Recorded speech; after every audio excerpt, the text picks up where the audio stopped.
Rosselli, President of National Union of Healthcare Workers. So we're here at the San Francisco Kaiser. You've been on strike a number of times here. What are the issues? The issues are about access to mental health care. Frankly, Kaiser provides good medical care, but not when it comes to the mental health care front. Always been second-class citizen. People are needing to wait 2, 3, 4 months to get a therapy appointment. These are seriously ill people that need care. Some have committed suicide? We've documented 22 suicides that were the direct result of not getting access to therapy. And Kaiser's been fined millions of dollars for not providing care. It seems that they don't mind paying millions of dollars and there's no follow-up. Is there criminal charges? Is there charges of fraud against Kaiser for not doing what they promised the patients they're going to do? Well, first of all, millions of dollars to Kaiser is like a drop in the bucket. They have a $42 billion cash reserve. So they don't care about the fines. What they do care about is more regulation. Department of Managed Healthcare, which is the government agency that's supposed to be regulating them, has not done an adequate job, and we're going to change that. We're optimistic that Governor Newsom has got a different attitude than former governor had regarding taking care of California consumers versus Kaiser Permanente executives. And do you think there should be criminal prosecution against the executives? They're required to provide this care. If patients aren't getting it and committing suicide, should they be held criminally in contempt? Well, that's a new one. I haven't heard that suggestion. I'll tell you, we think that a lot of people should be replaced and moved out because they prioritize profits over patient care. We think the Permanente Medical Group, which is for profit, by the way, it's not a non-profit organization. The doctors here are shareholders. They make huge profits, and their bonuses are based on providing less care. The fewer patients they have, the bigger their bonuses. And so how many strikes have you been on now here?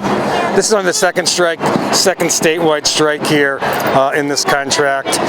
Hopefully it'll move them to come back to the bargaining table and prioritize their patients as opposed to their profits. What can members of Kaiser do who want to support the mental health care workers? Just call Greg Adams, and encourage their elected leaders to support us, which has been generally very, very, very good.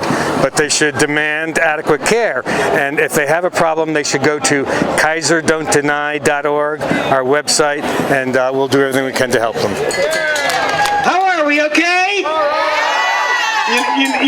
We just, the support, you see the deep political support we have and the community support, it's just tremendous and so fundamentally important. But I want to tell you, my heroes who keep me going, all of you. The clinicians, 4,000 clinicians that work all over the state caring for Kaiser patients. So give yourselves a round of applause. And this fight shouldn't be happening, obviously, right? It should not be happening. But we're going to win this fight because of your selflessness, because you're not giving up. Just count on this union, right, and all the resources we have and all the relationships we have to stand next to you, right, to force Kaiser to provide the care that people deserve. Quick update. This is one of a dozen rallies that are going on all over the state. And as we speak in Sacramento, there are 4 TV stations that are covering that. And Lieutenant Governor Eleni Koudalakis is speaking there. Very important. Right? The Newsom administration is very important. They're pushing Kaiser. They're pushing Kaiser to an edge. And soon Kaiser's going to have to make a choice. Either to go over that edge or join with us, with you, to fix their mental health system. 4 TV stations in San Diego, great rally going on there. 4 stations in Los Angeles, Fresno rally and TV. Santa Clara rally, TV there. Bakersfield has 3 TV stations. All 3 of them are covering this rally in Bakersfield. So I just wanted you to know that because fundamentally, right, the number one issue is all of you standing together to force Kaiser to change.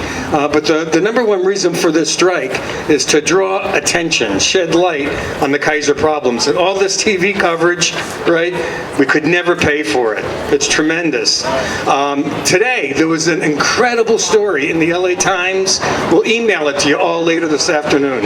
Incredible story that exposes not only the lies of Kaiser, but exposes the fact that the Department of Managed Healthcare isn't doing its job, right?